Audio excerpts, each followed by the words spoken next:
You have to learn to be able to live with a difference, but also to be able to make use of the commonalities that exist among different cultures around the world. And this is completely in rhyme with the intention and objective of the Mencius Foundation. I'm also very pleased that the work of Mencius Foundation also answers to the call of President Xi Jinping in his launch of the Global Civilization Initiative a couple of years ago, in which he encouraged countries around the world to forge collaborative global connectivity on the basis of dialogues, equality, and harmony. Peace in a multi-civilizational world is to be found in civilizations' commonalities. Peoples in all civilizations should search for and attempt to expand the values, institutions, and practices they have in common with people of other civilizations. And end of quote. This is basically all about peace on the basis of mutual understanding of various civilizations that exist around the world. Today, I would draw your attention to another book, also a book from a few decades ago, but still resonates very well with the situation today.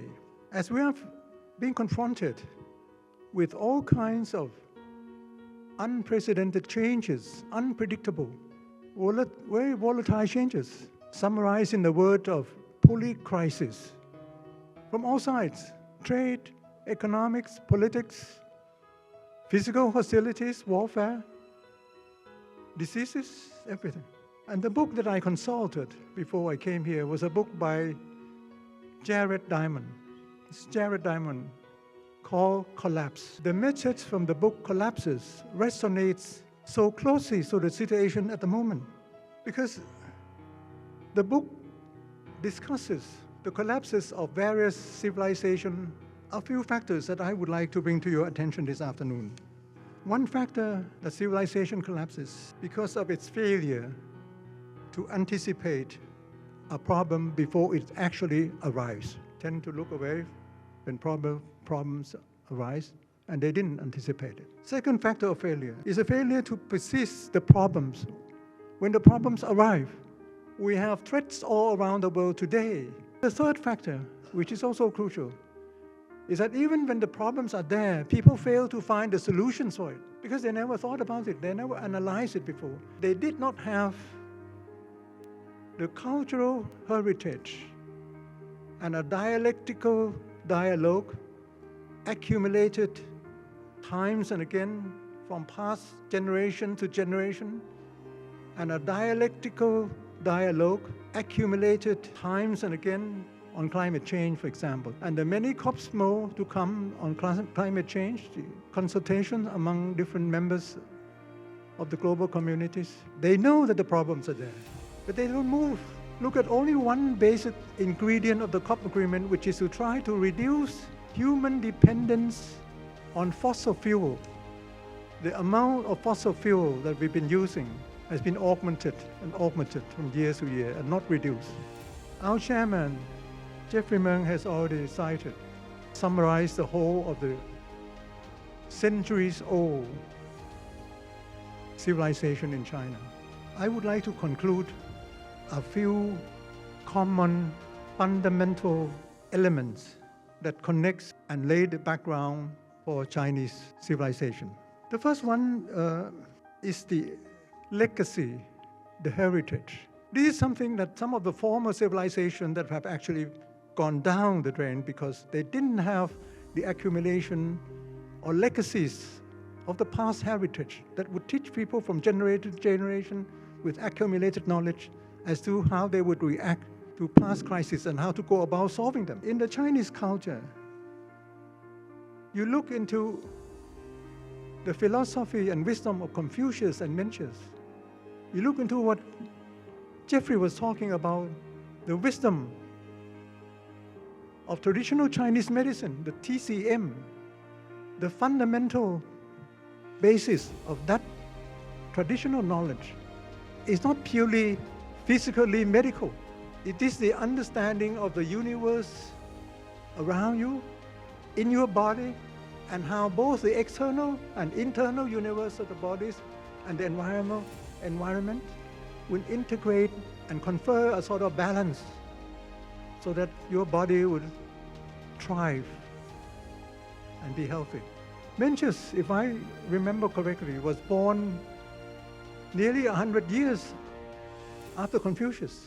And yet it was Mencius who actually brought Confucius philosophy, particularly in governance, particularly in respect to nature, fellow human beings, particularly into how ethical leadership could be conducted, and put into practice, and taught warfaring states in China in those days to lay down their arms and treat their people better, just to have the kind of benevolence and people living better. You have peace and prosperity for all.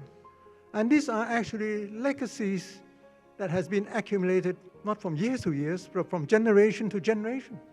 In terms of legacy, when you talk about this classic book, the I Ching, it's just a whole gamut of documents about human beings. It contains everything of the things in this universe. Everything is connected in this world. And everything is moving and changing in an endless way. So when you consider the present day changes, and you know that from this book of I Ching, you can learn about the way we would cope with endless changes. Chinese philosophical wisdom has been accumulated from dynasty to dynasties, from one prophet to another prophet, philosopher to another philosopher. It's a huge archive of findings about humanities. It's about the legacy, and also I think this has also some lessons for globalization at the moment. That when you consider that everything is related, connected with everything else, you don't go for partial solution. You don't go for short-term solutions. That you go for statesman-like, what they call statesman-like solution, long-term solution. And this is what the culture in China has been accumulating and trying to impart upon us. I want to emphasize the second element that I find, the respect for nature. This day, we talk about climate change, but if you actually go by the way Chinese civilization has been formulated always in rhyme, in harmony with the nature, then for China, it doesn't feel alien. That the way we have to fight against climate change is something that has to be embodied not only in the government policies, but in the way of living of us all human beings. In terms of the TCM, the balance between yourself and environment is everything. The third one is about the balance of nature, books of endless changes, medicine, everything. They're based on balances. The yin and yang, the opposite sides, the moon and the sun and the darkness and the light and everything. The way the Chinese culture tries to structure the universe in a way that the opposite nature can be united in a way that we will prosper. You don't go and fight each other off. You try to live with the opposite sides and make use of the balance between the two sides. And lastly, I just would like to end by saying that, underlying all these books of I Ching and medicine and everything, there is a basis of moral standard, ethical standards, and all these moral standards, and that as shown by Mencius, by Confucius. In fact, these moral standards will underlie all this peace.